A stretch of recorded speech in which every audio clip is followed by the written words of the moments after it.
வணக்கம். தமிழ் வெற்றிலை சமையலுக்குள்ளே போகலாம் வாங்க. நம்மளோட சேனலை நீங்கள் ஃபஸ்ட் டைமாக பார்க்குறீங்க அப்படின்னா சப்ஸ்கிரைப் பண்ணுங்கள், பெல் ஐக்கானை கிளிக் பண்ணுங்கள், ஆல் பட்டனையும் செலக்ட் பண்ணி விட்டுருங்க ஃப்ரெண்ட்ஸ். அப்போ தான் நான் போடுற தினம் வீடியோஸ் உங்களுக்கு நோட்டிஃபிகேஷனில் வரும். வாங்க வீடியோக்குள்ளே போகலாம். இன்றைக்கி நம்ம ஷீலா மீன் குழம்பு பார்க்க போகிறோம். கூடவே ஃப்ரெஷ்ஷாக வறுத்து அரைச்ச மசாலா பவுடரோட இந்த மீன் குழம்பு மணக்க நம்ம செய்ய போகிறோம். வாங்க வீடியோக்குள்ளே போகலாம். ஃபஸ்ட் பவுடர் ரெடி பண்ணிக்கலாம். வர கொத்தமல்லி 1.5 ஸ்பூன், காஞ்ச மிளகாய் 7, அரை ஸ்பூன் அளவு சோம்பு, அரை ஸ்பூன் அளவு ஜீரகம், அரை ஸ்பூனுக்கு கொஞ்சம் குறைவான அளவில் மிளகு சேர்த்துக்கோங்க. இப்போ இது எல்லாத்தையும் நம்ம நல்லா வறுத்து எடுத்துக்கலாம்.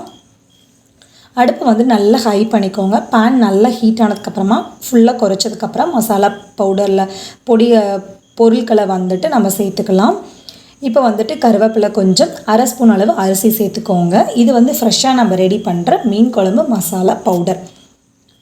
இப்போ நீங்கள் இப்போ இந்த பவுடர் எல்லாத்தையும் நீங்கள் குழம்புல சேர்க்குறீங்க அப்படின்னா கருவேப்பிலை சேர்த்துக்கோங்க. ஸ்டோர் பண்ணுற மாதிரி கருவேப்பிலை சேர்த்துக்க வேண்டாம். பேன் ஹீட் ஆனதுக்கப்புறம் நல்லெண்ணெய், கடுகு, வெந்தயம் சேர்த்துக்கோங்க. 2 காஞ்ச மிளகாய் சேர்த்துக்கோங்க. 1 கப் அளவு சின்ன வெங்காயம் நம்ம சேர்த்து பண்ணையில் ரொம்ப சூப்பராக இருக்கும். அதே போல் நல்லெண்ணெயில் நம்ம மீன் குழம்பு செய்யலை அட்டகாசமாக இருக்கும். நீங்கள் நல்லெண்ணெயில் செய்யாமல் ப்ளைனாக நம்ம சமைக்கிற எண்ணெயில் செஞ்சீங்க அப்படின்னா நெக்ஸ்ட் டைம் நீங்கள் நல்லெண்ணெய் யூஸ் பண்ணி பண்ணுங்கள், ரொம்ப சூப்பராக இருக்கும். 5-6 பல்லு பூண்டு சேர்த்துனதுக்கப்புறமா கொஞ்சம் கருவேப்பிலை சேர்த்துக்கோங்க. இப்போ இதை எல்லாத்தையும் நல்லா பரட்டி விட்டுடலாம். மீடியம் சைஸை விட கொஞ்சம் பெரிய தக்காளி, ஒரே ஒரு தக்காளி நல்லா பொடிசாக கட் பண்ணிட்டு உள்ளே சேர்த்தாச்சு. அதையும் நல்லா கலந்ததுக்கப்புறமா உப்பு, மஞ்சத்தூள் சேர்த்துக்கலாம். அதையும் நல்லா கலந்து விட்டுடலாம்.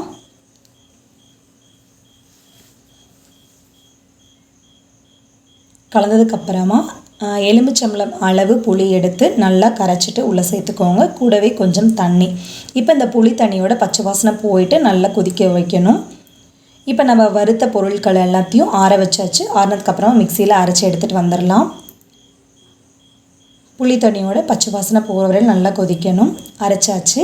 அந்த பவுடர் அரைச்சாச்சு இல்லைங்களா, அதோடவே 1 கப் அளவு துருவன தேங்காய் அதையும் சேர்த்து நல்லா நைஸாக அரைச்சி எடுத்துகிட்டு வந்துடலாம். நம்ம எடுத்துகிட்டு வந்த விழுதை இப்போ உள்ள நம்ம சேர்த்துக்கலாம். புளி நல்லா 2 கொதி போல் நல்லா கொதிச்சிருச்சு. அந்த அரைச்ச மசாலா விழுதை சேர்த்துனதுக்கப்புறமா மிக்ஸி ஜார் அளமான தண்ணி கொஞ்சம் சேர்த்துக்கோங்க.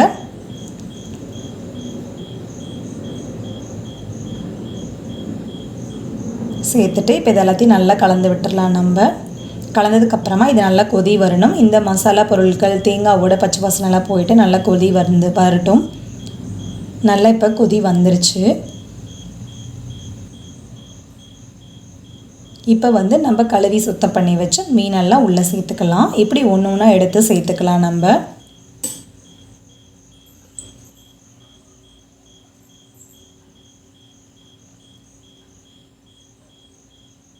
மீன் குழம்பு நம்ம செய்யலை ஃப்ரெஷ்ஷாக இந்த போல் பவுடர் பண்ணி நம்ம பண்ணணும் அப்படின்னா அது ரொம்ப சூப்பராக இருக்கும், நல்ல மணமாக இருக்கும்.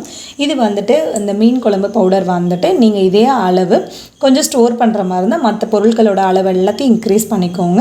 இன்க்ரீஸ் பண்ணி ஸ்டோர் பண்ணி வச்சுட்டு அப்பப்போ இந்த மீன் குழம்பு, கருவாடு குழம்பு செய்யலை நீங்கள் இந்த பவுடர் யூஸ் பண்ணிங்கன்னா ரொம்ப சூப்பராக இருக்கும். மேலால் கொஞ்சம் மல்லி இலை, கருவேப்பிலை தூவியாச்சு. அதுக்கப்புறம் நல்லெண்ணெய் மேலால் 2 ஸ்பூன் சேர்த்துக்கலாம்.